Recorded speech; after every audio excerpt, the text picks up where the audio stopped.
Iwan gitu ya, kalau Yoli kan kesannya perempuan gitu. Pada kesempatan pada pagi hari ini kita akan coba belajar gitu ya, sama-sama tahu terkait bagaimana kredit kendaraan di Bank Mandiri itu sendiri. Dalam hal ini kita biasanya menyebut nama produknya adalah Mandiri KKB gitu. Jadi nanti teman-teman akan belajar bagaimana produk Mandiri KKB di Bank Mandiri sendiri. Dan yang menarik dari kalau Mandiri KKB sendiri, teman-teman mungkin pernah dengar gitu ya, kalau Bank Mandiri itu mau punya anak perusahaan yang cukup banyak gitu. Salah satunya ada MTF dan MUF. Nah, ini yang akan menjalankan operasional dari produk Mandiri KKB itu sendiri. Jadi nanti belajarnya banyak nih. Tidak hanya terkait produk, tapi juga perusahaan lain gitu. Dalam hal ini anak perusahaan Bank Mandiri. Seperti itu. Mungkin dari teman-teman tadi saya sudah dapat daftar namanya gitu ya. Ada berapa orang untuk di kelas ini? Ada sekitar 30 lebih kalau nggak salah. Tepatnya berapa orang? Mungkin bisa dibantu dari teman-teman. 38 orang, Kak. Total 38 gitu ya. Cukup banyak gitu ya dari berbagai macam kampus gitu. Kalau mungkin dari saya sendiri dulu saya alumni dari UGM gitu. Tadi saya melihat daftar pesertanya ada dari UGM juga gitu.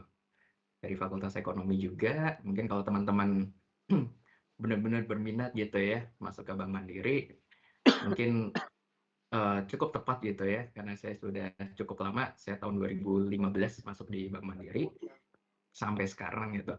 Jadi secara prospek di Bank Mandiri sendiri cukup bagus seperti itu. Baik teman-teman, perkenalannya cukup. Kita mungkin lanjut izin ke materinya gitu ya.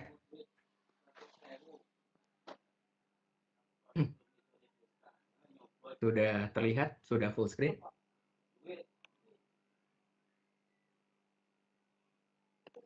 Sudah, Pak. Sudah full screen ya.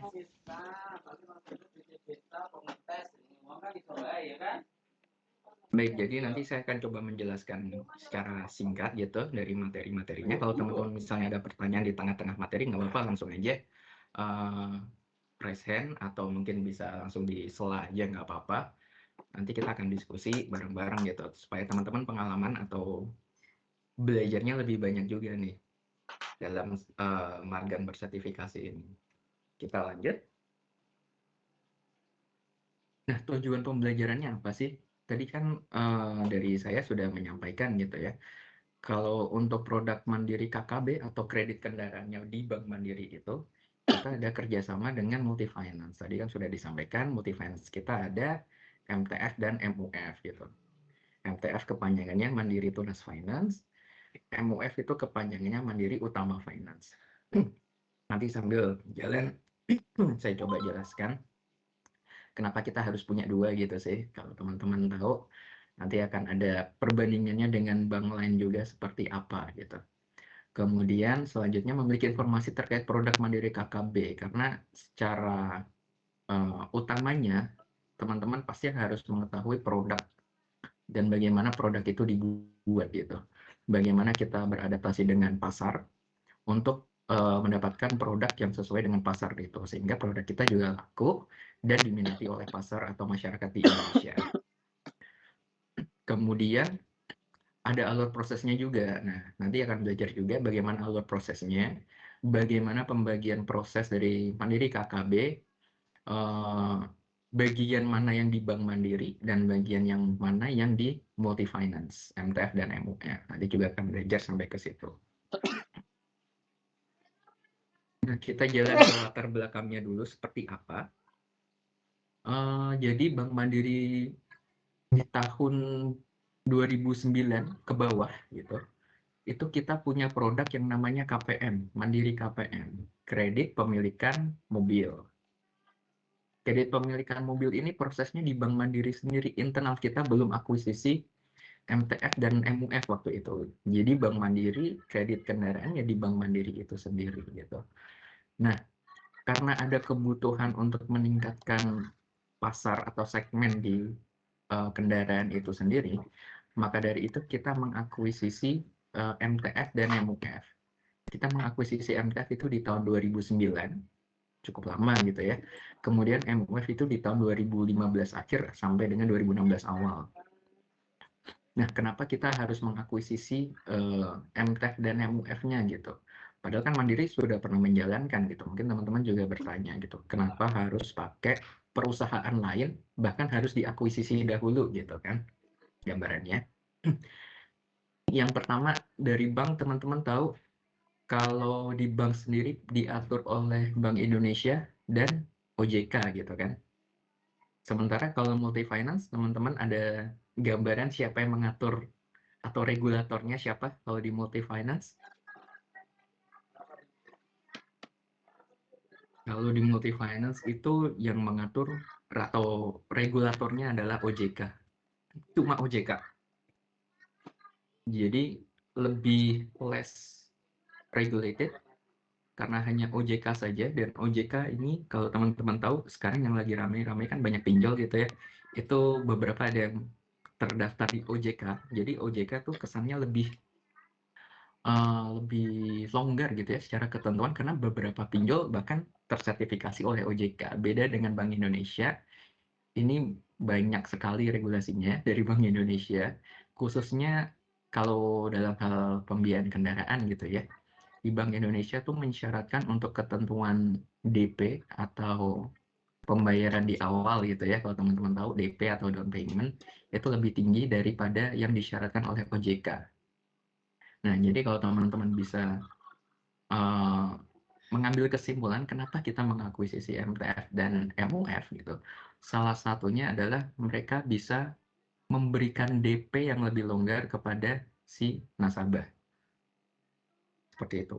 Kalau teman-teman tahu juga pinjol-pinjol sekarang kan nggak pakai DP malah gitu, karena multi finance juga bisa seperti itu. Sementara bank itu tetap mensyaratkan DP karena memang diatur oleh Bank Indonesia.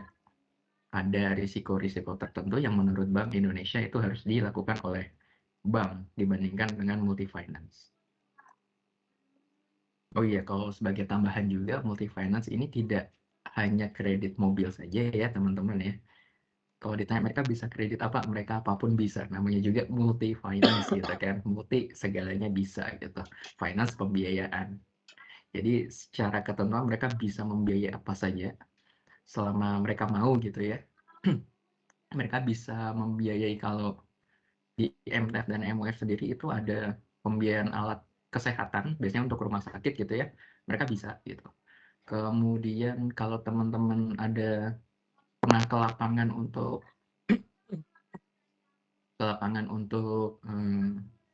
tambang dan lain-lain, kan ada alat-alat beratnya tuh. Nah itu MTF dan MUF juga bisa. Jadi memang tidak terbatas hanya mobil yang teman-teman kendarai atau teman-teman lihat di jalan seperti Avanza dan lain-lain. Multi finance ini sangat fleksibel, mereka bisa membiayai apa saja gitu. Sementara bank kalau kita bicara dengan kredit konsumer dalam hal ini, itu kita sangat terbatas. Jadi teman-teman di multi finance ini sangat fleksibel untuk menjalankan bisnis mereka. Maka dari segi peluang dari perbankan sendiri kita akan prefer untuk mengakuisisi multi finance dibandingkan kita menjalankan proses kita sendiri di internal bank gitu. Nah, seperti itu.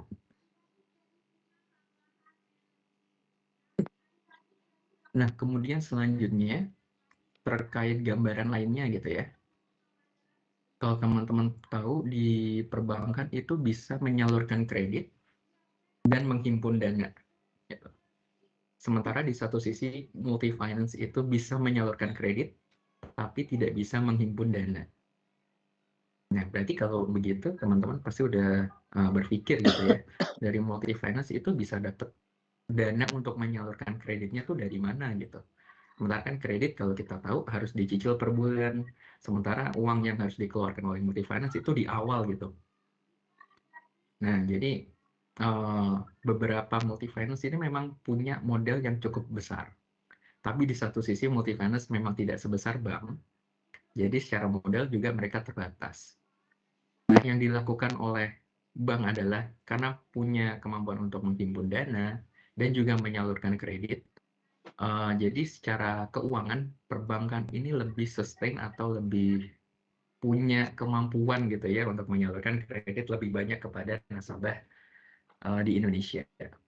Sementara multifinance punya keterbatasan dari segi, pendanaannya atau menyalurkan kreditnya ke nasabah. Mungkin memang banyak gitu ya, kalau teman-teman tahu mobil di jalan tuh banyak gitu, permintaannya juga pasti banyak gitu kan kalau kita bicara demand atau permintaan. Tapi di satu sisi memang tidak semua multifinance punya kemampuan pembiayaan atau pendanaan yang cukup besar gitu. Mereka, "Oh saya bisa mendanai ini bapak, ibu untuk mobilnya," gitu. Tapi di satu sisi mereka ternyata keuangannya juga nggak terlalu kuat-kuat juga karena tidak bisa menghimpun dana dari pihak ketiga. Nah, tapi salah satu kelebihan dari multifinance adalah dia punya akses unit atau teman-teman taunya kalau mobil itu ada dealer gitu ya, dealer atau showroom gitu. Di sini adalah dealer atau showroom yang punya merek kendaraannya itu.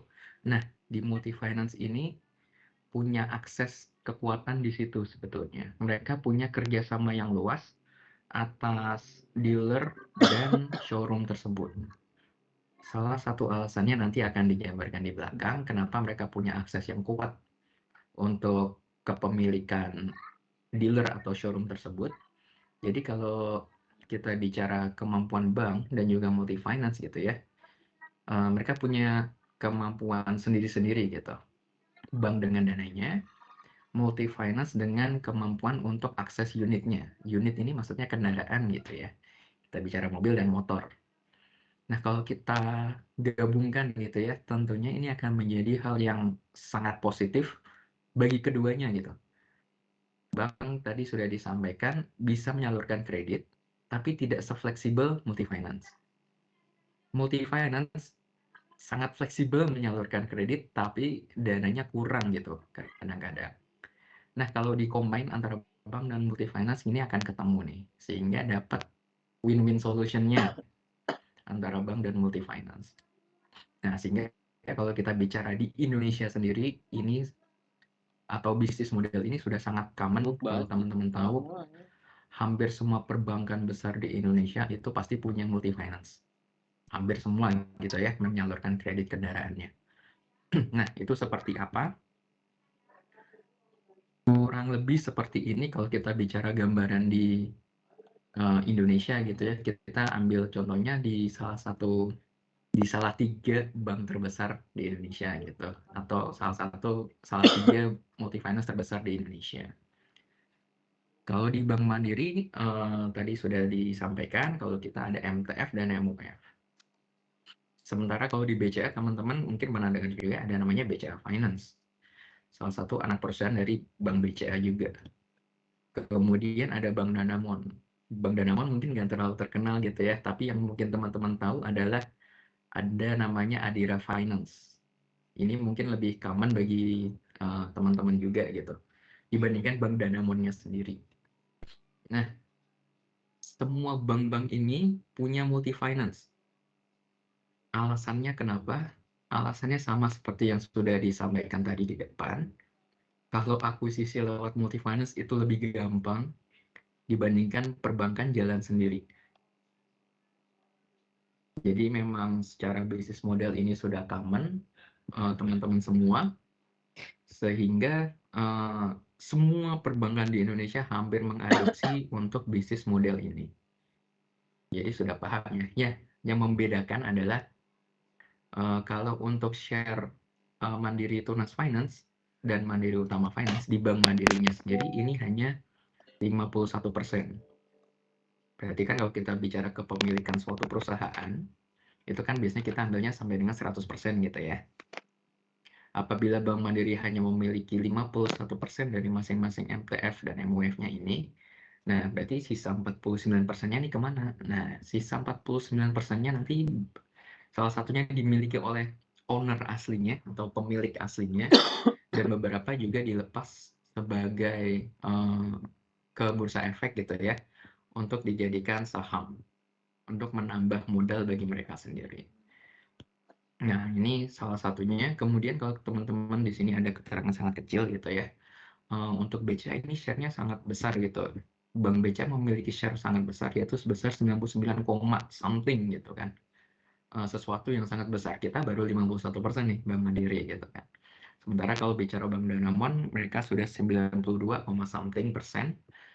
Kalau teman-teman tahu, di sini hampir semua common-nya adalah share perbankan, share multifinance yang dimiliki oleh perbankan itu hampir lebih dari 90%, kecuali Bank Mandiri dalam hal ini. Maka dari itu, MTF dan MUF ini ke depannya gitu kan, diharapkan nanti akuisisinya bisa lebih dari 90% juga. Masih dalam proses gitu ya. Tapi nanti ke depannya kita harapkan nanti bisa lebih dari 90%, sehingga hampir memang sudah dimiliki gitu ya sebagai anak perusahaan Bank Mandiri. Cuman kalau kita bisa ambil lebih dari 90% ini pasti akan lebih kuat lagi untuk perbankannya sendiri mengakuisisi multifinance-nya. Nah, ini sekitar gambarannya antara bank dan multifinance di Indonesia gitu. Kalau teman-teman penasaran gitu, kenapa ada namanya Mandiri Utama Finance, kenapa ada namanya Mandiri Tunas Finance, kenapa harus beda-beda sama dengan Bank Mandiri. Kalau teman-teman tahu juga di BCA, kenapa harus pakai BCA Finance, kenapa nggak pakai Bank BCA, kenapa harus ada Adira, kenapa harus ada Danamon gitu. Mereka punya job yang berbeda-beda dalam hal ini. Untuk cara akuisisinya, kepemilikan modalnya, penyaluran kreditnya, mereka punya hal sesuatu yang berbeda antara masing-masing bank dan multi-finance. Seperti itu untuk gambarannya. Kalau teman-teman ingin ada pertanyaan, sebelum lanjut,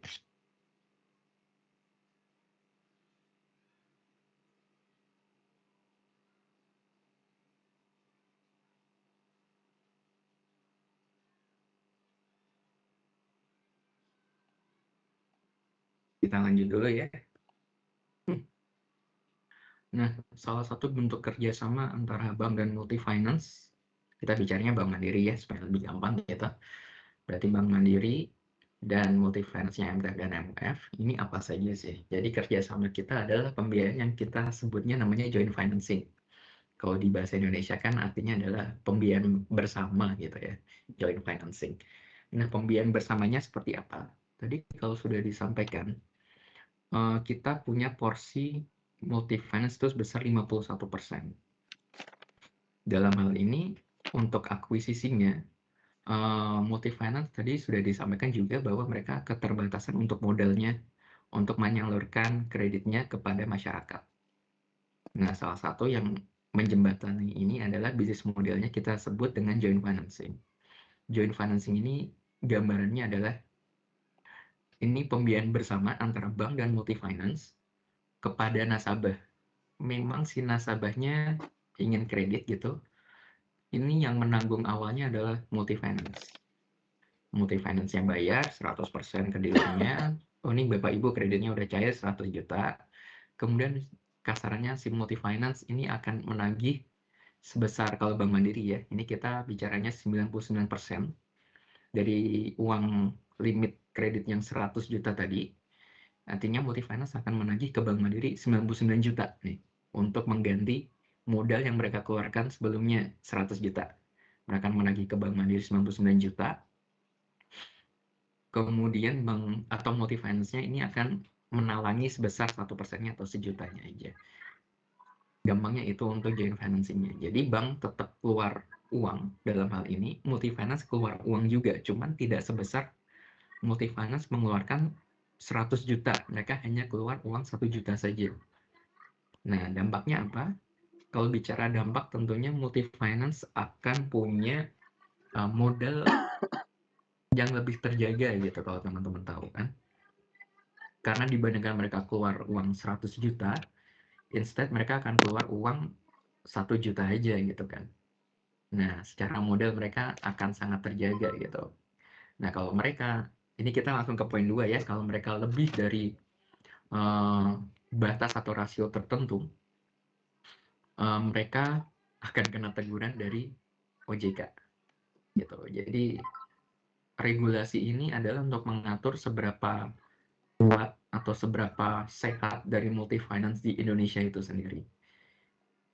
semakin porsi modalnya lebih kecil gitu, mereka tidak akan bisa menjalurkan kredit lebih banyak. Tapi di satu sisi kalau mereka kerjasama dengan joint financing dengan perbankan, mereka akan punya kecukupan modal untuk penyaluran kredit lebih banyak selanjutnya. Nah, itu salah satu keuntungan kerjasama antara bank dan multi finance. Ini berlaku di semua multi finance ya. Cuman yang membedakan adalah mungkin lebih ke arah porsinya aja. Kalau yang kita kerjasamakan dengan MTF dan MUF atau dengan anak perusahaan Bank Mandiri itu 99%. Kemudian untuk multi finance-nya hanya bayar 1% aja. Skemanya seperti tadi. Kalau misalkan ada memberikan kredit 100 juta, bank akan menanggung 99% atau 99 juta. Kemudian sisa 1%-nya ini ditanggung oleh multi finance. Nah, ini memang skemanya agak sedikit berbeda gitu ya. Dengan nanti teman-teman akan belajar KPR setelah sesi ini, di mana nanti kalau untuk KPR itu 100% di Bank Mandiri, karena tidak pakai namanya anak perusahaan atau multi finance. Sementara kalau untuk kredit kendaraan, kita masih menggunakan skema joint financing ini. Jadi memang tidak 100% masuk ke pendapatan bank, tapi 1%-nya masuk ke multi finance. Ini salah satu yang membedakan. Kalau kita run terus satu-satu untuk poin-poinnya, untuk bank keuntungannya yaitu penyaluran aset lebih cepat. Penyaluran asetnya lebih cepat seperti apa? Nah, tadi sudah disampaikan juga, karena multi finance ini sifatnya sangat fleksibel. Bahkan karena tidak diatur Bank Indonesia, mereka bisa, kalau teman-teman tahu gitu ya, kalau untuk kendaraan yang sudah gagal bayar kan itu pasti akan ditarik gitu ya. Teman-teman pasti mungkin udah tahu juga ada istilahnya mata elang gitu kan. Nah, kalau multi finance tuh bisa. Kalau bank itu pasti akan ada risiko untuk dituntut lebih jauh gitu. Karena ada regulasi Bank Indonesia dan OJK yang mengatur gitu. Sementara kalau multi finance itu lebih bisa karena secara regulasi mereka lebih longgar. Dalam hal akuisisi, dalam hal tadi penarikan unit kendaraan apabila gagal bayar gitu. Jadi secara penyaluran memang mereka lebih cepat karena secara regulasi lebih fleksibel. Kemudian acquisition cost per nasabah lebih rendah atau proses underwriting dilakukan di multi finance. Nah, teman-teman nggak usah bingung ya dengan istilah-istilah ini. Acquisition cost per nasabah lebih rendah adalah karena kita operasionalnya semuanya di multi finance. Jadi gampangnya kalau kita saat ini kan untuk produk-produk Bank Mandiri yang di booking 100% sebagai aset di Bank Mandiri, ini kan pasti akan ada muncul biaya tenaga kerja gitu kan. Nah, tenaga kerjanya seperti apa? Seperti saya gampangannya ya, yang membuat produknya gitu. Ini akan muncul biaya tenaga kerja yang timbul gitu. Kemudian kalau kita kasarannya kita lempar semuanya ke multi finance, ini akan menjadi cost-nya di multi finance sendiri gitu. Di bank ini akan sangat rendah karena tidak semua proses akuisisi kreditnya dibebankan kepada bank, tapi bisa dialihkan ke multi finance. Sehingga gampangnya acquisition cost per nasabah lebih rendah. Kemudian infrastruktur yang minim gitu. Sama ini kalau multi finance teman-teman tahu ini mirip sama bank. Mereka juga punya cabang, mereka juga punya sales, mereka ada unit pemroses kredit sendiri, relationship dengan dealer juga sama, kita punya relationship manager juga, di multi finance juga sama gitu. Jadi secara organisasi hampir mirip.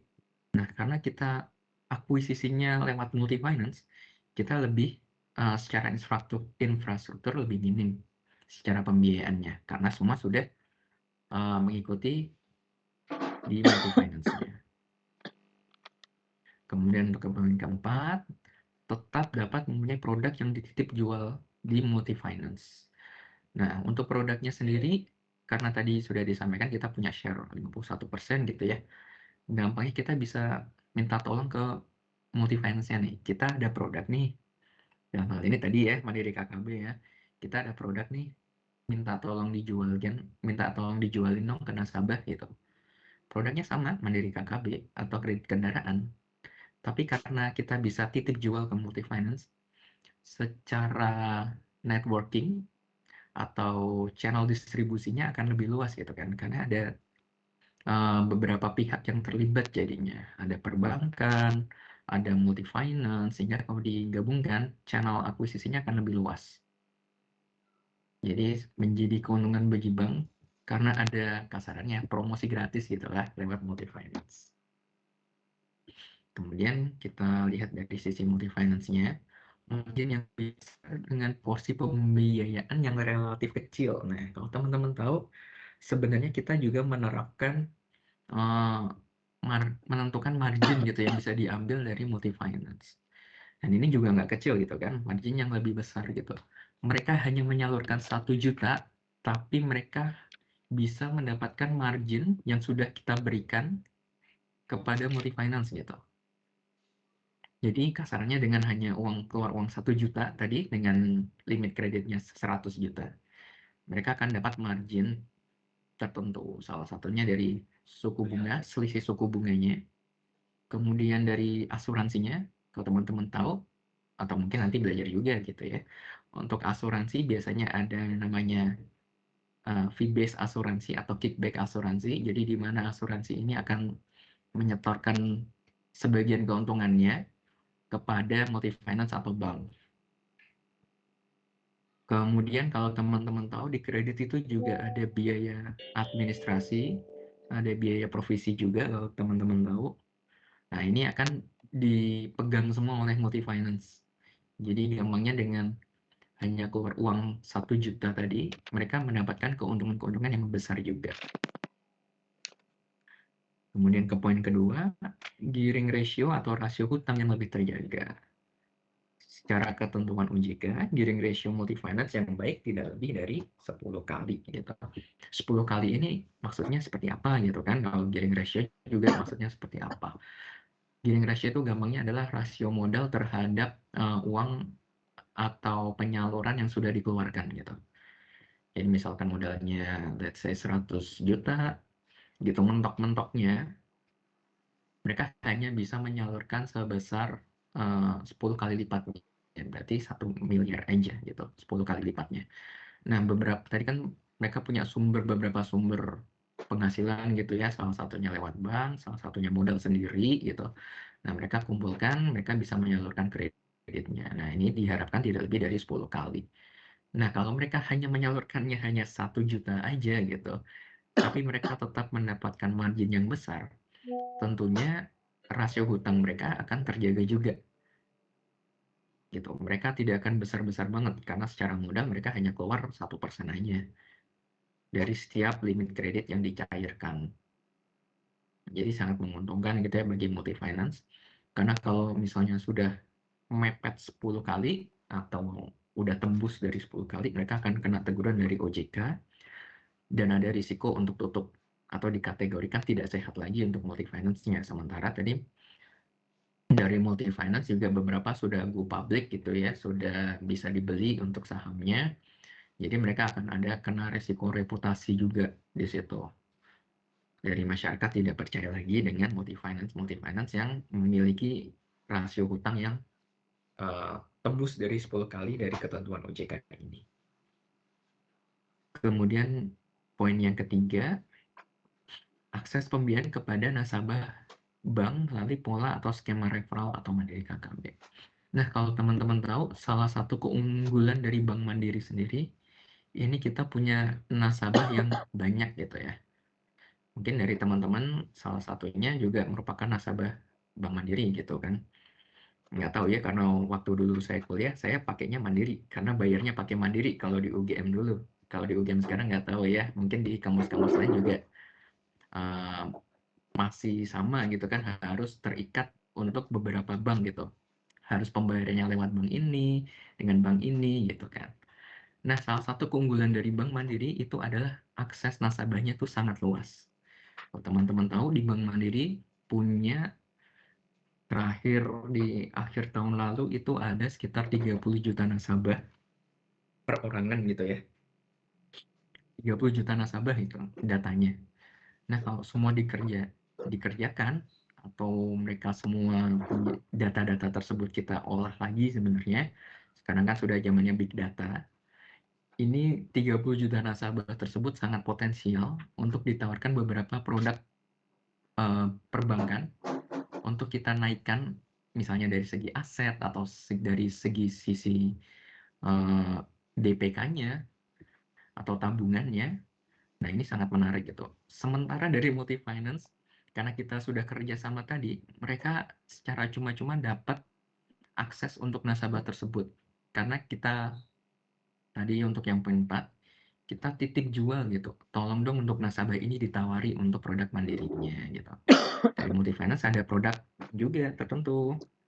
Nah, apabila sudah ditawarkan produk mandiri, mereka bisa jualan produk mereka sendiri ke nasabah-nasabah bank ini sendiri.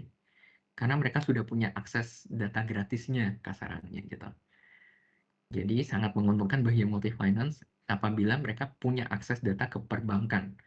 Jadi daripada mereka capek-capek gitu kan cari nasabahnya di mana gitu, mereka akan lebih gampang cari nasabahnya. Ya udah, kita minta Bank Mandiri aja, minta data Bank Mandiri, ada nggak yang bisa ditawarkan untuk kredit kendaraannya, daripada kita capek-capek gitu kan harus jalan-jalan cari nasabah. Ya udah, kita minta Bank Mandiri aja, kita telepon nasabahnya, kita tawari untuk produk Mandiri KKB-nya atau kredit kendaraan lainnya. Jadi memang sangat menarik antara kerja sama bank dan Multi Finance ini.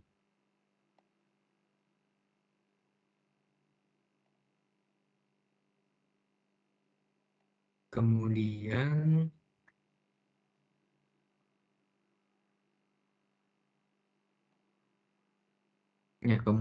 untuk selanjutnya yaitu bagaimana struktur kepemilikan saham di masing-masing Multi Finance ya. Kita pertama bicara MTF dulu seperti apa.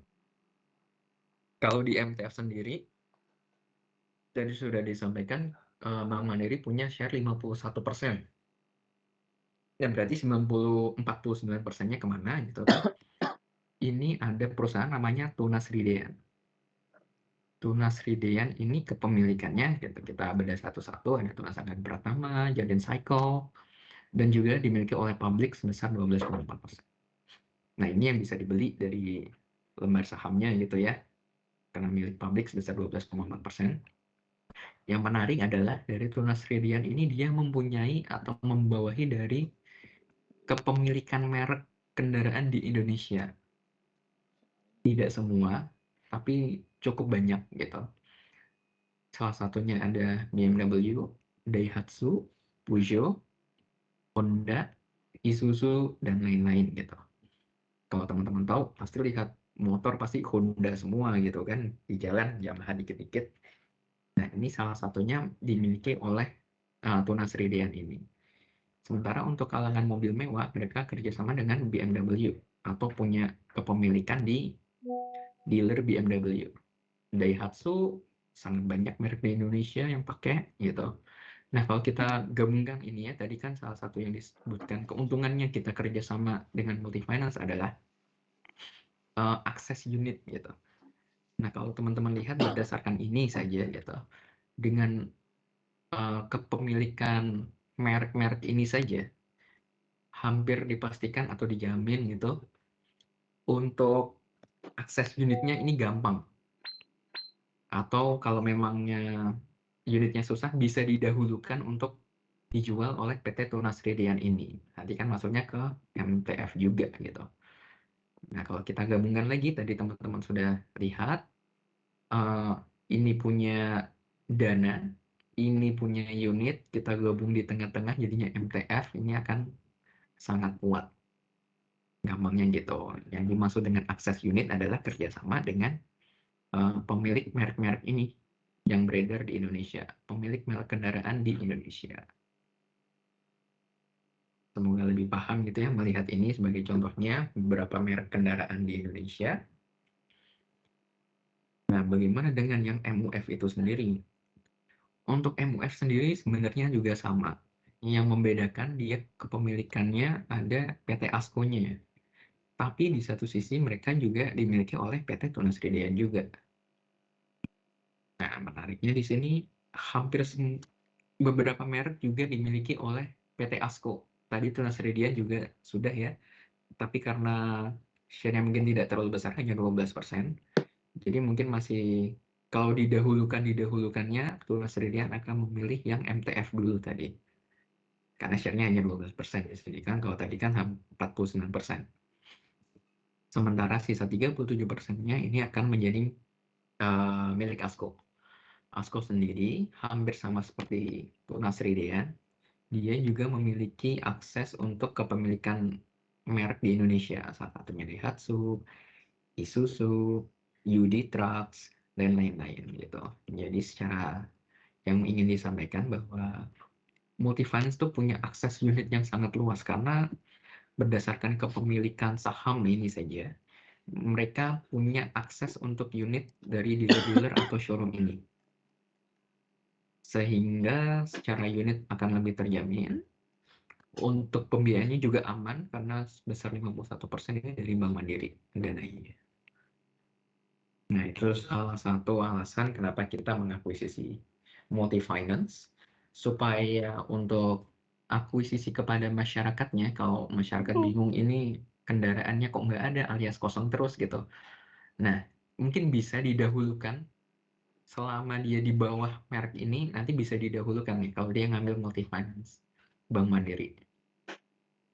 Gitu. Jadi secara unit juga lebih aman, lebih terjamin, secara dana juga lebih aman juga karena dipegang Bank Mandiri.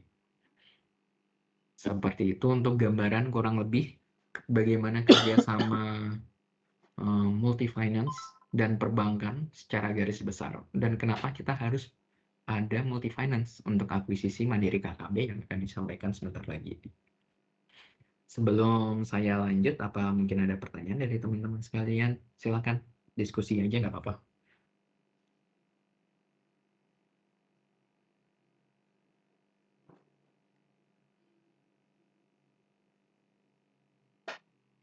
Kalau belum ada, kita lanjut dulu untuk produknya seperti apa sih untuk Mandiri KKB-nya sendiri. Nah, ini untuk Mandiri KKB-nya, sementara kalau Mandiri KKB nanti kita akan bicara yang ini gitu ya. Tapi secara garis besar itu kita ada produk namanya JF Auto Loan gitu, Mandiri Auto Loan. Secara garis besar itu seperti apa sih? Yang pertama ada financing. Kalau financing itu pembiayaan untuk unit baru gitu ya. Kalau teman-teman ingin beli mobil, kita bisa biayai untuk kendaraan tersebut. Kemudian ada juga refinancing. Refinancing ini seperti apa sih? Kalau mobil kan bisa digadai gitu ya. Digadai atau dijaminkan. Dijaminkan untuk mendapatkan uang untuk keperluan lainnya. Nah, ini kita juga ada, itu namanya refinancing. Atau produk rekamannya nanti di KPR juga ada. Ini bicara dengan multiguna. Dengan mengagunkan surat kepemilikan dari agunan tersebut. Kalau di kendaraan berarti suratnya dia itu BPKB ya, berarti. Nah, kita bicara untuk financingnya sendiri, ada yang namanya retail financing dan juga Mandiri KKB reguler. Kita run terus sebentar. Untuk retail financing yaitu kalau teman-teman cari mobil biasanya akan datang langsung ke dealer gitu ya. Teman-teman akan datang ke dealer, kemudian teman-teman akan dijelaskan oleh sales dealernya. Saya tertarik mobil ini, pembiayaannya apa aja yang bisa. Itu nanti salesnya akan menyampaikan, oh kita kerjasama dengan MTF dan MUF, teman-teman bisa milih yang mana. Nah, itu kita bicara namanya retail financing, atau nasabah datang langsung ke dealer, kemudian ditawari untuk pembiayaannya mau MTF atau MUF-nya. Itu retail financing. Kemudian Mandiri KKB reguler ini adalah, kita bicara KKB berarti ini dari sisi mandirinya, berarti ini adalah nasabah Bank Mandiri yang kita bicaranya direferalkan gitu ya, atau direkomendasikan oleh pegawai Bank Mandiri. Pegawai Bank Mandiri ini bisa banyak, bisa termasuk cabang-cabang yang tersebar di Indonesia, untuk dilakukan akuisisi oleh MTF dan MUF-nya. Jadi kalau ini nasabahnya akan datang langsung ke dealer, sementara KKB reguler ini datangnya dari referral pegawai Bank Mandiri. Itu saja perbedaannya sebenarnya. Nah, untuk mandiri KKB multiguna seperti apa gitu kan. Sebenarnya mandiri KKB multiguna yaitu sama, ini berdasarkan referral dari teman-teman di pegawai Bank Mandiri. Cuman kebutuhannya berbeda. Kalau tadi ini untuk pembelian kendaraan, ini untuk mendapatkan uang tunai dengan mengagunkan BPKB-nya.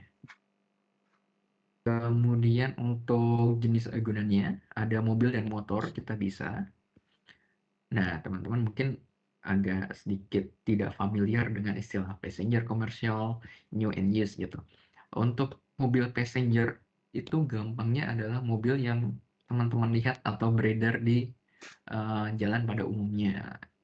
Seperti Avanza, Fortuner, dan lain-lain gitu kan.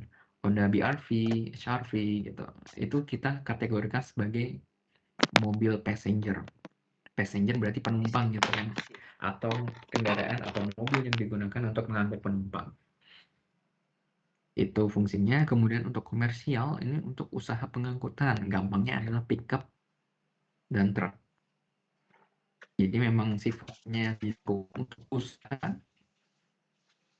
dibandingkan dengan passenger ini untuk mengangkut penumpang saja gitu kan. Nah, untuk pembiayaannya kita bisa pembiayaan kendaraan baru atau bekas, dua-duanya sama. Kemudian kita langsung masuk ke motor. Untuk motor tuh kita bisa untuk motor biasa dan motor besar. Kategori motor kecil, motor biasa, dan motor besar ini dibedakan dari jenis mesinnya atau kapasitas mesinnya. Kalau untuk motor besar ini di atas 400 cc, kemudian untuk motor biasa itu di bawah 400 cc. Motor besar contohnya gampang ya, ada Harley Davidson, BMW juga mengeluarkan unit motornya juga yang kapasitas mesinnya 400 cc.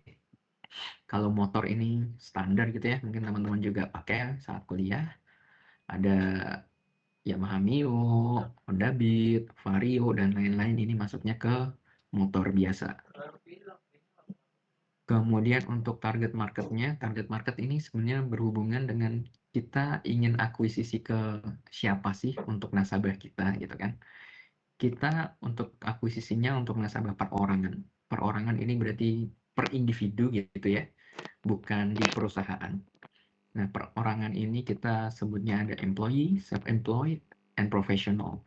Untuk employee sendiri ini berarti pegawai ya, gampangnya seperti saya gitu, pegawai.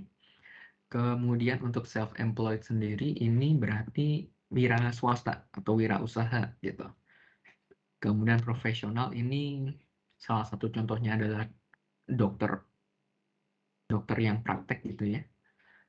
Kemudian juga ada pengacara, itu kita sebutnya profesional juga. Pilot kita sebut profesional juga. Itu untuk gambaran besarnya untuk auto loan sendiri.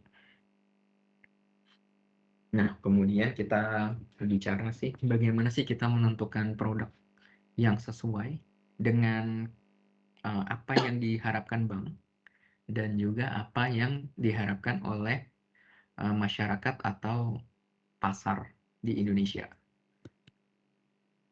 Kalau kita bicara untuk yang pertama yaitu ada target market. Untuk target market tadi sudah disampaikan, saya coba balik lagi, ada perorangan, ada employee, self-employed, dan professional. Nah, ini target market akan menentukan produk yang akan kita buat. Kalau teman-teman tahu, yang namanya pegawai ini lebih aman dibandingkan dengan orang yang bekerja di wira swasta. Kenapa? Karena pegawai itu income-nya pasti sudah rutin akan dapat secara bulanan. Sementara wira swasta ini bisa jadi di bulan Januari dia akan besar banget, kemudian di Februari juga besar, di Maret dia akan turun drastis. Karena memang tergantung pada siklus pembiayaan atau mereka bisa menjual berapa gitu kan kalau wira swasta. Dibandingkan dengan employee atau pegawai. Kita pegawai itu akan dapat rutin secara bulanan uangnya, sehingga secara cash flow bagi bank itu akan lebih aman dari sisi pegawai. Nah, kalau kita bisa ambil kesimpulan gitu ya, secara ketentuan Untuk pegawai, bagi perbankan ya, untuk pegawai dia bisa mendapatkan kelonggaran tertentu.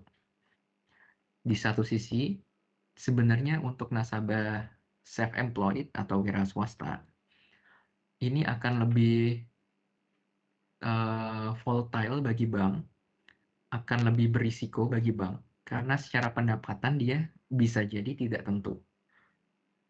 Nah, ini akan menjadi pertimbangan juga bagi bank, apakah pemberian benefit untuk produknya juga menyasar untuk wira swasta, atau yang paling aman hanya pegawai saja. Ini dari sisi target market. Kemudian yang kedua dari sisi agunan. Nah, dari sisi agunannya tadi sudah disampaikan ada mobil dan motor. Kemudian kita bedakan lagi dari passenger komersial, kemudian untuk motornya motor dan motor besar. Dan juga kita bedakan lagi, ada yang baru, ada yang bekas. Nah, untuk agunannya sendiri, teman-teman kalau beli mobil baru, ini akan lebih aman secara kami membuat ketentuan gitu ya. Karena mobil baru asalnya secara umur kendaraan juga masih baru gitu ya.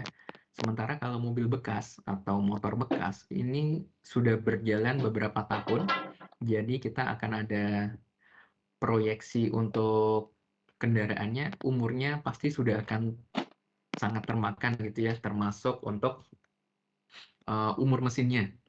Jadi secara ketentuan, kalau bisa disimpulkan, untuk agunan yang paling aman adalah jenis kendaraan baru.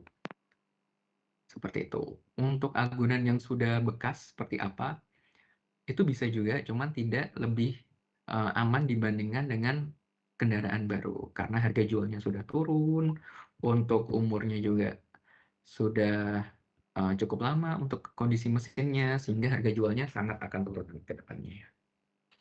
Kemudian nomor 3 ada istilah namanya LTV. Untuk LTV sendiri, sebenarnya ini kebalikan dari DP gitu ya. Kalau teman-teman misalnya beli kendaraan 100 juta, syaratnya misalkan DP 10% gitu. Nah, dari teman-teman sendiri, 10%-nya adalah DP, nah sisa 90%-nya ini kita namanya LTV. Sisa 90%-nya namanya LTV. Nah, kalau teman-teman pasti atau di masyarakat gitu, familiarnya dengan istilah DP, lebih gampang gitu kan. Nah, ini pengaruhnya seperti apa? Kita balik ke target market dan agunannya tadi. Kalau misalnya kita combine gitu ya, secara target market yang paling aman adalah pegawai. Kemudian untuk agunan yang paling aman adalah kendaraan baru. Kita bisa buat nih LTV-nya. Karena LTV ini merupakan salah satu faktor yang diperhitungkan oleh bank untuk mengabsorb untuk risikonya bagi perbankan. Jadi semakin aman, tadi misalkan target marketnya pegawai, agunannya kendaraan baru, LTV-nya bisa berapa? Bisa sekecil mungkin, sesuai ketentuan dari Bank Indonesia atau maksimal dari Bank Indonesia itu berapa. Kalau untuk saat ini, Bank Indonesia tuh bisa DP 0 untuk kredit kendaraan bermotor. Sampai dengan tahun ini saja gitu ya, terakhir, itu bisa DP 0. Jadi kalau kita combine, si target marketnya adalah pegawai, agunannya adalah kendaraan baru, LTV-nya bisa 0. Tergantung dari kita sebagai bank ingin menetapkan risikonya seperti apa. Gitu. Apabila dia target marketnya adalah wira swasta, kemudian agunannya mobil baru, LTV-nya bisa dibuat 10%. Karena tadi yang berisiko adalah di wira swasta. Kita main-mainnya di sini aja sebenarnya. Untuk menentukan seberapa cocok kita sebagai bank untuk memberikan risiko apabila si nasabah misalkan gagal bayar. Ini kita bisa mainkan di LTV-nya atau DP-nya. Seperti itu. Kemudian yang keempat ada istilah namanya DSR. Kalau nanti teman-teman belajar dengan KPR itu ada istilah namanya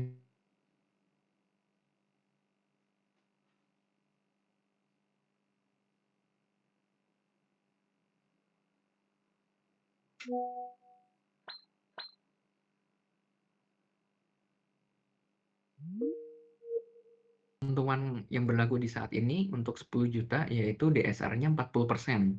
Maksudnya adalah berarti kita maksimal untuk mengangsur 1 bulan tersebut dari angsuran per bulannya, itu adalah 40% dikalikan 10 juta tadi. Berarti jadinya adalah kita maksimal angsuran per bulannya adalah 40 juta. Nah, sama seperti cara menentukan LTV, kita bisa mainkan dari sisi target marketnya dan juga dari sisi agunannya. Semakin berisiko, kita bisa mengurangi, semakin semakin aman, kita bisa naikkan. Kalau DSR ini biasanya lebih ke arah penghasilan per bulannya, atau income per bulan dari si target market itu seperti apa gitu. Karena pastinya semakin besar penghasilan per bulannya, itu kita bisa absorb lebih tinggi gitu ya. Misalkan kalau tadi 10 juta, kalau teman-teman punya nasabah yang penghasilannya 20 juta, pasti penilaian kita akan lebih aman gitu. Ini orang pasti lebih aman gitu, karena punya penghasilan lebih tinggi untuk mengangsur per bulannya, sehingga DSR-nya ini bisa kita tinggikan lebih.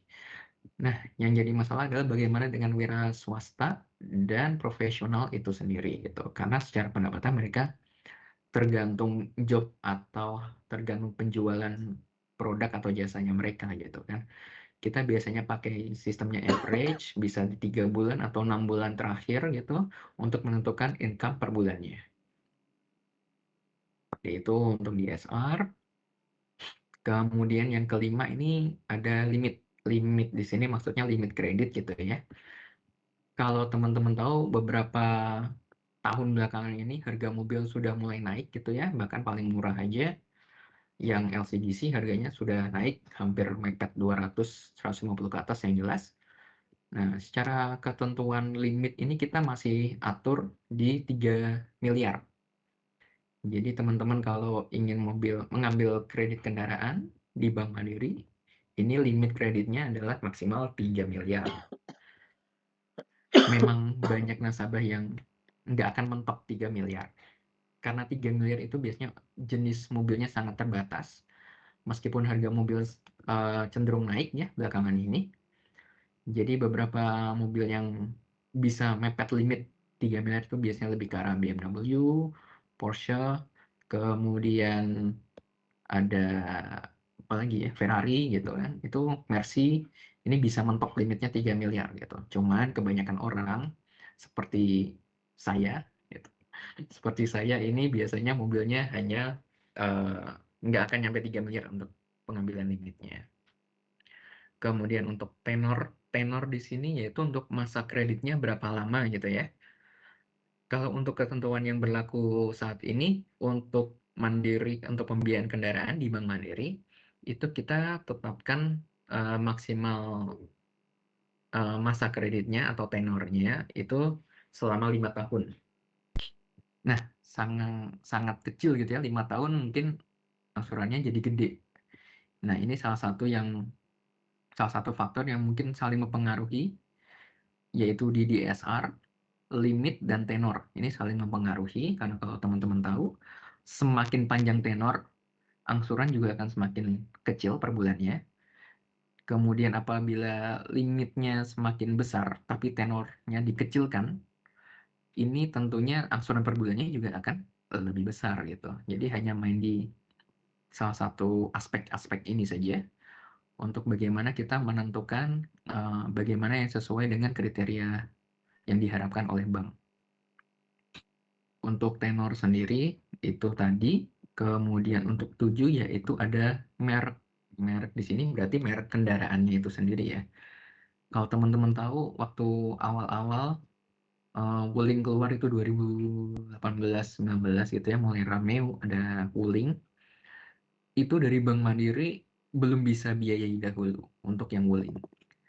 Secara beriringan jalannya waktu, tentu saja Wuling sangat digemari oleh masyarakat gitu ya.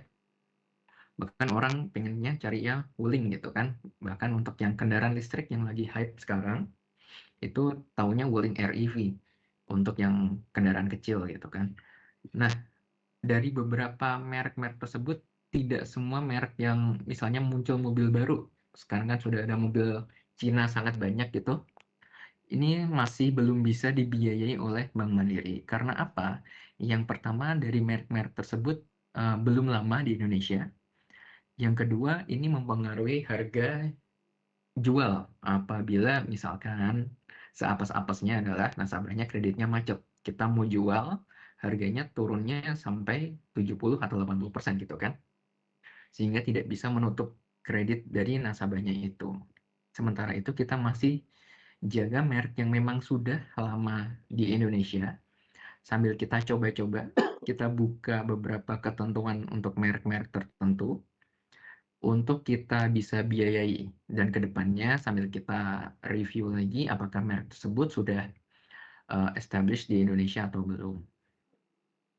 Kemudian yang kedelapan adalah dokumen. Untuk dokumennya sendiri, kalau untuk kredit kendaraan atau kredit-kredit pada umumnya itu sebenarnya standar ya. Yang pertama diperlukan identitas, biasa KTP, KK, NPWP, kemudian dokumen penghasilan. Penghasilan ini biasanya dari gaji teman-teman dan juga atau 3 bulan mutasi rekening. Kemudian yang terakhir adalah dokumen agunan. Dokumen agunan ini bisa nanti dikeluarkan oleh dealernya. Nah, ini dokumen-dokumen yang penting. Ini lebih bagaimana cara kita mengabsorb risiko apabila misalkan unitnya tidak itu ya, tidak marketable gitu. Jadi secara dokumen kita sudah bisa tahu bahwa secara agunan maupun orangnya, ini kita bisa yakini bahwa sebenarnya ini aman. Kemudian yang ke-9 ada biaya. Biaya ini sebenarnya bukan terkait dari sisi risiko, tapi lebih ke bagaimana kita bisa mengenerate income atau profit dari sisi perbankan maupun dari sisi multifinance-nya. Biaya yang timbul kalau teman-teman tahu nanti mungkin hampir sama gitu ya secara garis besar di kredit, itu ada biaya provisi, ada biaya admin, ada biaya asuransi. Asuransinya bisa untuk yang si nasabahnya atau untuk agunannya. Kalau untuk kredit kendaraan itu sih untuk biaya-biayanya. Nah, ini untuk bagaimana cara kita menentukan produk kredit kendaraan di Bank Mandiri. Jadi memang ada 9 aspek yang ingin kita sampaikan bahwa ini berpengaruh bagaimana kita membuat produk untuk kita luncurkan di masyarakat. Terlepas dari masyarakat pasti inginnya DP-nya semurah mungkin, gitu kan. Kemudian bunganya semurah mungkin, tapi di satu sisi dari perbankan pasti akan menjaga faktor risiko yang dapat mereka accept. Kalau jaga-jaga tidak sedikit nasabah yang gagal bayar. Maka dari itu kita masih batasi beberapa hal. Salah satunya 9 aspek ini yang kita batasi, sehingga nanti diharapkan ketemu atau sesuai market gitu ya, nanti ketemu di tengah-tengahnya. Perbankan inginnya ini untuk menjaga faktor risiko, kemudian dari market juga tetap bisa menarik untuk dipakai atau dijual kepada masyarakat. Seperti itu untuk produknya. Apabila ada pertanyaan, silakan teman-teman sebelum kita nanti masuk ke prosesnya. Kebetulan tinggal beberapa slide lagi, kalau memang ada pertanyaan silakan.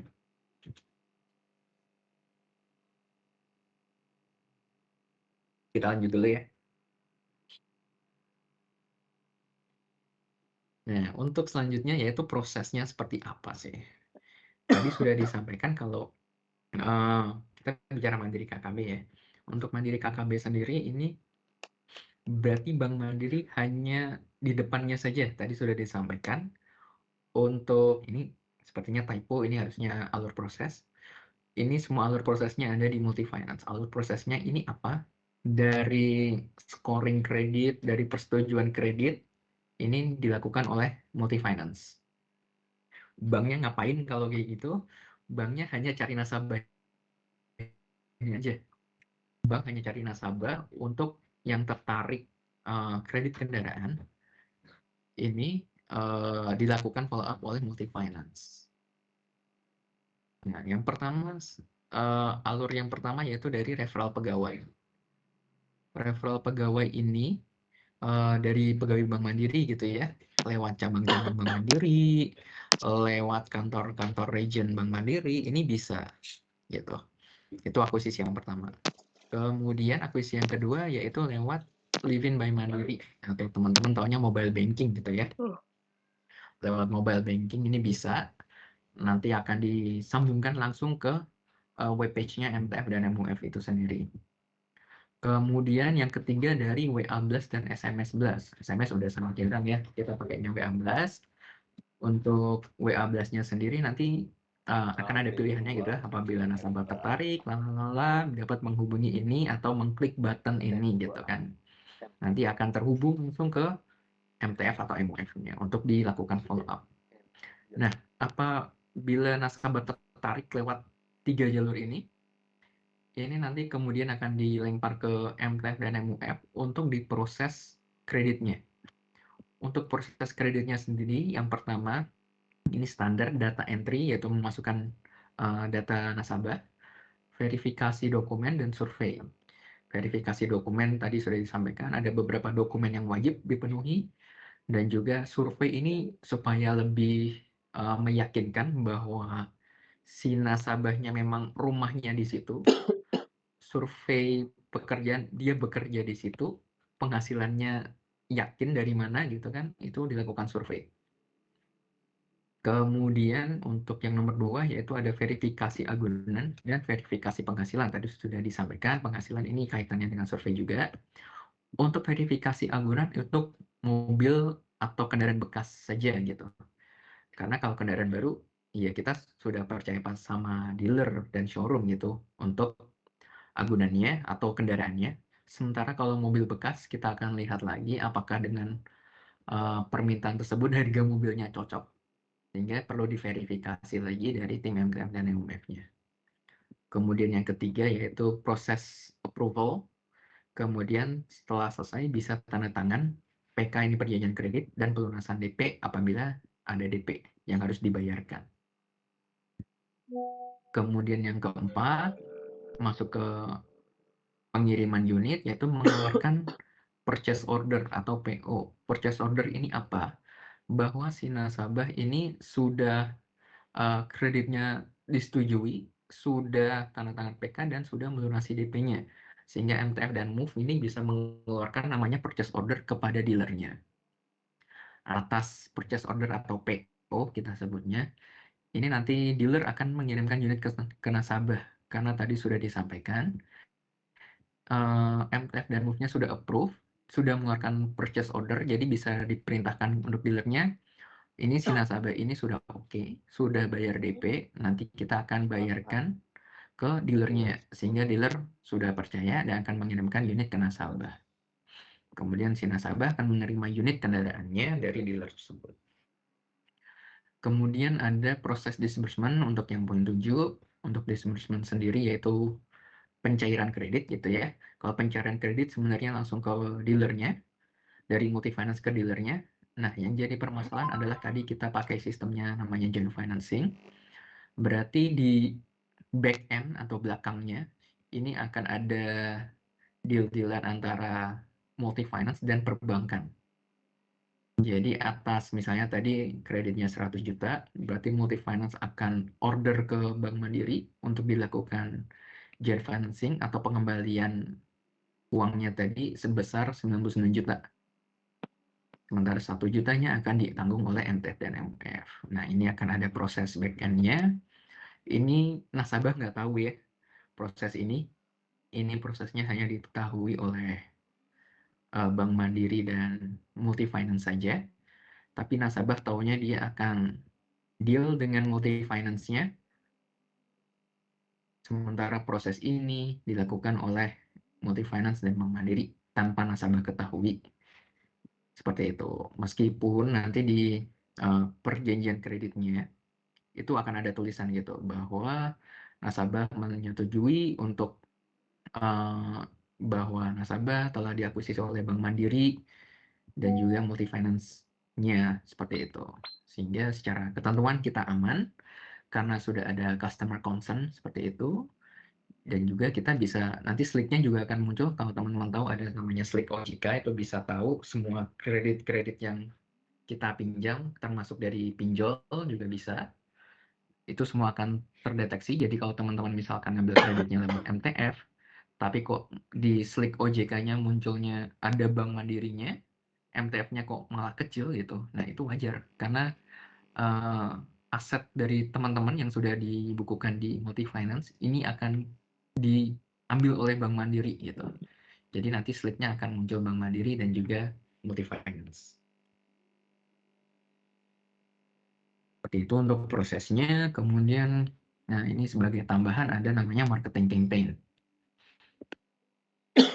Nah, tadi sudah disampaikan bahwa selain akuisisi normal gitu ya, menawarkan atau pegawai Bank Mandiri menawarkan produk Mandiri KKB, tentunya kita harus memasarkan bagaimana produk itu untuk dijual.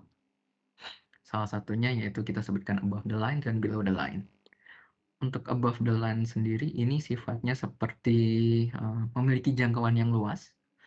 Jadi gampangnya kalau teman-teman lihat produk Bank Mandiri ada di LED, dalam hal ini LED MRT, ada LED yang biasa atau papan iklan. Kemudian di sosial media Bank Mandiri atau sosmednya Multifinance. Nah, ini untuk menjangkau masyarakat yang luas. Secara luas, produknya umum, bisa diakses siapa saja. Ini above the line. Kemudian ada namanya below the line. Ini kita sudah mengemukakan kita ingin menyasar ke siapa saja sih untuk target marketnya. Yang pertama, kalau untuk personal, yang sifatnya personal, kita ada WA Blast dan email Blast. Nah, WA Blast dan email Blast ini bisa dicocokkan gitu ya, bahkan kita bisa memunculkan Bapak Ibu memiliki kesempatan untuk memiliki kendaraan.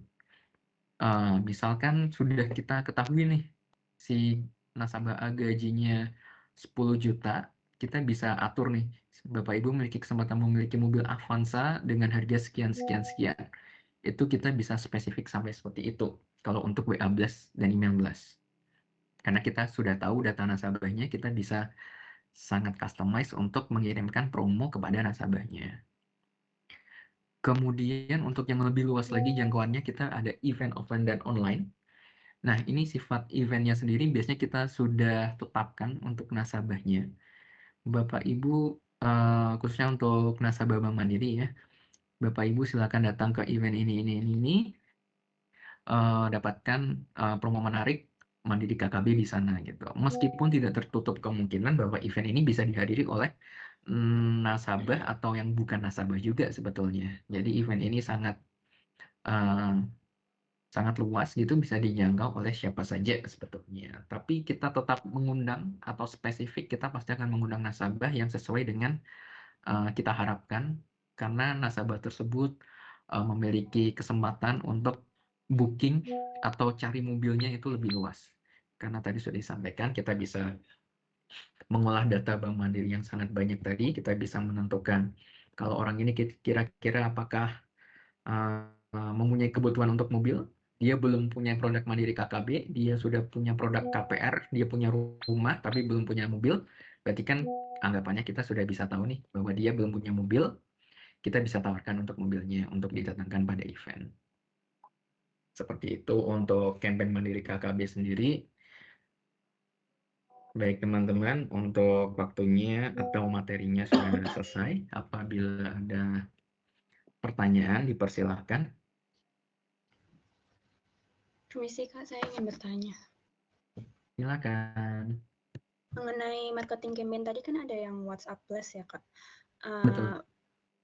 Kalau kalau dari opini dari beberapa orang di sekitar saya gitu Kak, WhatsApp Plus ini memang meningkatkan brand awareness ya, tapi ada beberapa orang, bahkan menurut saya cukup banyak di sekitar saya itu yang merasa terganggu sama WhatsApp Plus ini. Jadi apakah marketing campaign WhatsApp Plus ini cukup efektif ya untuk meningkatkan akuisisi? Terima kasih. Iya, terima kasih. Dengan Mbak siapa? Nabila. Dengan Mbak Nabila ya. Ya, udah Mbak Nabila menjawab pertanyaan sebenarnya ya. Memang beberapa nasabah mungkin akan terganggu. Salah satu contohnya nggak usah jauh-jauh, saya aja terganggu gitu kan sebagai pemilik produknya gitu. Kalau misalnya dibombardir dengan telepon atau WA blast dalam kurun waktu tertentu. Untuk itu sebenarnya dari OJK sudah ada aturannya. Yang pertama, kemudian kalau WhatsApp blast, kalau teman-teman tahu itu dimiliki oleh Facebook ya. Facebook itu juga ada aturannya. Jadi memang ada aturan tertentunya, memang nasabah nggak boleh di WA blast dalam kurun waktu tertentu yang sama dan lain-lain gitu kan. Dari satu perusahaan yang sama itu pasti ada ketentuannya. Dari segi kata-katanya saja sudah diatur juga. Kemudian kalau teman-teman ada promo itu ada gambar-gambarnya. Gambarnya itu pun diatur juga kalau teman-teman tahu. Kemudian di satu sisi Bank Mandiri juga punya aturan juga untuk memberikan WA blast kepada nasabah-nasabahnya. Nah, kalau kita bicara aturan tadi sudah diatur, kalau memang di satu sisi itu mengganggu bagi nasabah, itu beberapa nasabah mungkin seperti itu, gitu kan. Tapi secara ketentuan yang jelas itu sudah diatur, ada beberapa aturan tadi kan dari OJK, dari Facebook-nya, kemudian dari kita, internalnya Bank Mandiri. Kemudian kalau ditanya efektif atau tidaknya gitu kan, kalau teman-teman tahu untuk yang ini kan kita sifatnya masih berdasarkan data analitik gitu ya. Data analitik kita pun masih akan belajar terus kalau teman-teman belajar big data itu akan belajar terus datanya. Jadi sebenarnya secara persentase pun kalau teman-teman misalkan memberikan WA blast kepada berapa ya 1.000 nasabah misalkan, sebenarnya secara ketentuan 1% aja yang ngambil itu sudah bagus banget. Berarti 1%-nya itu adalah 10 gitu kan. 10 aja itu udah bagus banget. Biasanya turun di bawah 1% gitu ya, itu bisa. Karena secara data kan kita memang tidak tahu dari segi nasabahnya kebutuhannya apa gitu kan, kita hanya berdasarkan data, tapi kita tidak mensurvei secara langsung untuk nasabahnya. Nah, untuk nasabah tersebut memang kita sifatnya, kita pasti akan ada belajar terus gitu ya, secara persentase tadi sudah disampaikan. Memang secara big data yang diperlukan adalah seperti itu. Secara big data yang diperlukan ada proses untuk mengolah datanya. Jadi ada beberapa parameter gitu ya yang menarik atau nasabah tertarik itu yang seperti apa nanti akan belajar terus. Nah, ini mungkin waktunya akan cukup lama karena kita kalau nggak salah WA Blast itu baru 2 tahunan ini ya lagi rame gitu kan. Nah, kita masih 2 tahunan, datanya belum terkumpul secara bagus. Kita masih coba-coba terus dan 1% itu udah bagus banget tadi sudah disampaikan secara akuisisi gitu ya. Untuk nasabahnya sendiri nanti juga akan ditarget untuk WA blast-nya tertentu kalau memang sudah terkumpul datanya itu pasti kedepannya semua perusahaan akan belajarnya big data seperti itu. Cukup Mbak? Mungkin mau bertanya lagi ya Kak. Ya. Berarti untuk pemilihan nasabah yang dipilih untuk untuk WhatsApp blast-nya itu apakah kayak dikirim ke semua nasabah yang masih belum diakuisisi atau untuk multi finance? Iya, jadi Atau ada untuk pemilihan? jadi untuk WA blast-nya sendiri itu biasanya dari nasabahnya Bank Mandiri. Memang salah satu kriterianya adalah apa? Kita kan bisa tahu nih dia punya kredit apa aja gitu kan, produknya apa saja. Apabila dia belum punya KKB bisa ditawarkan, tapi kalau dia sudah pernah mengambil KKB apakah bisa ditawarkan juga? Jawabannya bisa gitu kan. Mungkin dia udah pernah tapi masih lama tapi udah lama, itu bisa kita tawarkan. Karena secara historical untuk pembelian kendaraan ya, di Indonesia tuh biasanya 4-5 tahun tuh orang akan ganti mobil. Jadi kalau memang sudah ngambil kreditnya lama, itu nggak apa-apa kita tawarkan lagi. Siapa tahu juga pengen ngambil untuk anaknya, kan kita nggak tahu. Makanya kita perlu belajar ini secara datanya. Dan untuk nasabahnya sendiri tetap pada awalnya kita akan pilih-pilih dahulu. Tidak semua nasabah kita WA blast gitu Mbak ya. Untuk nasabahnya biasanya kita batasi untuk nominal gaji tertentu, misalkan gitu, atau dia punya tabungan mengendap selama 6 bulan itu berapa juta, itu kita bisa pilih juga. Jadi sangat customize untuk datanya, dan yang pasti kita batasi tidak semua nasabah. Misalkan kita yang ambil adalah 10.000 nasabah teratas gitu. Itu kita bisa pilih. Jadi memang tidak semua nasabah itu akan mendapatkan informasi WA Blast tersebut, dan kita bisa milih sesuai kustomisasi yang diinginkan dari produk owner-nya Bank Mandiri. Seperti itu, Mbak. Baik, terima kasih, Mbak. Iya. Ada lagi pertanyaan? Satu lagi? Permisi Kak, mau bertanya. Iya, silakan Mas. Iya, apa namanya? Jadi sebenarnya saya tuh masih bingung, Kak. Apa kemarin kan sempat pernah dapat yang materi yang jelasin bahwa salah satu bentuk consumer loan itu kan kredit ke misalnya kayak kendaraan bermotor seperti yang dijelaskan Bapak tadi terkait multi finance. Nah, apakah multi finance ini adalah sarana bank dalam menyalurkan consumer loan? Itu pertanyaannya, Kak. Iya, tadi sudah disampaikan Mas ya. Untuk consumer loan sendiri memang sifatnya itu kredit yang sifatnya konsumtif gitu ya. Maka dalam hal itu tadi sudah disampaikan kita target marketnya perorangan gitu Mas. Kalau target marketnya perorangan, kita bisa memang tidak 100% membatasi gitu ya. Kalau perorangan itu akan digunakan untuk kepentingan pribadi, kasarannya gitu kan. Dibandingkan apabila kita buka untuk perusahaan gitu kan. Kalau perusahaan itu pasti untuk kebutuhan operasional, sehingga tidak disebut sebagai kredit konsumtif. Makanya kita coba batasi untuk target marketnya, kita buat untuk nasabah yang perorangan atau individu seperti kita ini gitu.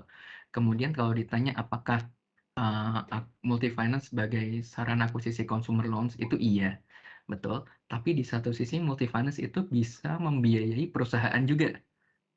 Nah, tapi kan kita tidak mengatur nih, karena kita di Bank Mandiri produknya consumer loan gitu kan. Untuk yang sifatnya perusahaan itu dari sisi multi finance.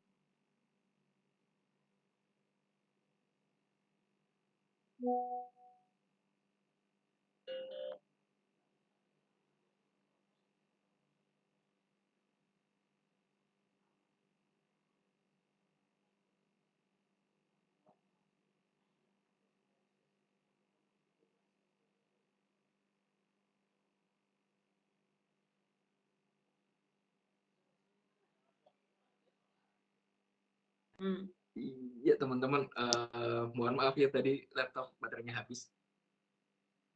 Punya tinggal 2 menit. Jadi tadi multi finance itu bisa mengakuisisi perusahaan. Tapi yang mengatur ketentuannya itu bukan di kita.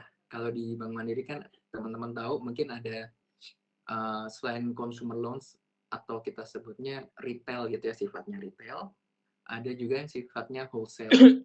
Wholesale ini lebih ke arah perusahaannya. Misalnya ada corporate banking, ada commercial banking. Nah, itu yang mengatur ketentuan untuk pembiayaan ke perusahaannya dari multifinance itu melalui mereka. Bukan melalui kita consumer loans gitu. Ya, kalau kita bagiannya seperti apa untuk multifinance-nya, kita hanya mengatur yang dari sisi nasabah perorangannya tadi.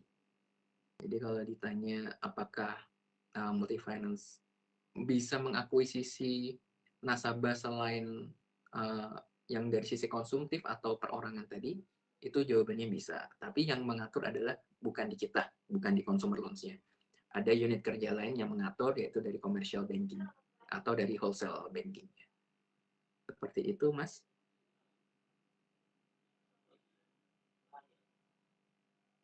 Baik, Pak. Terima kasih, Pak, sudah sangat menjawab. Ya, terima kasih, Mas. Untuk waktunya pas sudah jam 9.30. Mohon maaf tadi baterai laptopnya pas habis. Untuk selanjutnya, apakah kalau memang ada pertanyaan nanti mungkin bisa lewat nomor handphone ya, mungkin nanti akan di-share pada chat. Kemudian apabila sudah tidak ada pertanyaan, izin saya kembalikan ke teman-teman Mandiri University untuk materi selanjutnya. Terima kasih teman-teman semuanya, sukses selalu. Terima